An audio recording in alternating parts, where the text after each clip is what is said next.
Maraqlı sualdır.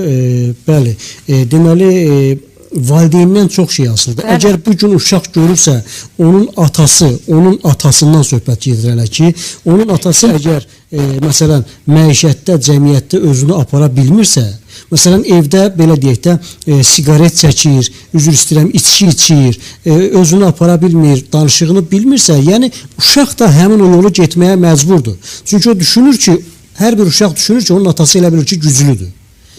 Uşaq həmişə belə, atası haqqında belə düşünür ki, mənim atam güclüdür. Amma ata nə hərəkət edirsə, uşaq da onu mütləq götürməlidir. Məsələn, ata oğluna deyir ki, oğul, mənim attığım addımlara, izlərə diqqətlə bax, ha. Birdən ayağını səhv atarsan, uşaq deyir ki, ata, əsas siz attığınız addımlara diqqət edin. Çünki siz hansı addımı atsanız, mən o addımlarla, o izlərlə gələcəm.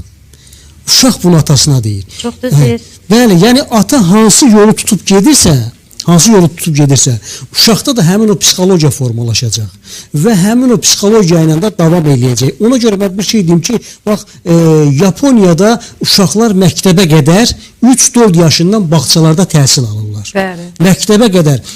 Artıq uşaq 1-ci sinifə gedəndə sərbəst bir uşaq kimi gedir, şagird kimi gedir. Amma bu gün bizdə belə bir şey var. Məsələn, uşağı 5 yaşında bağçaya qoyurlar, 6 yaşında artıq bu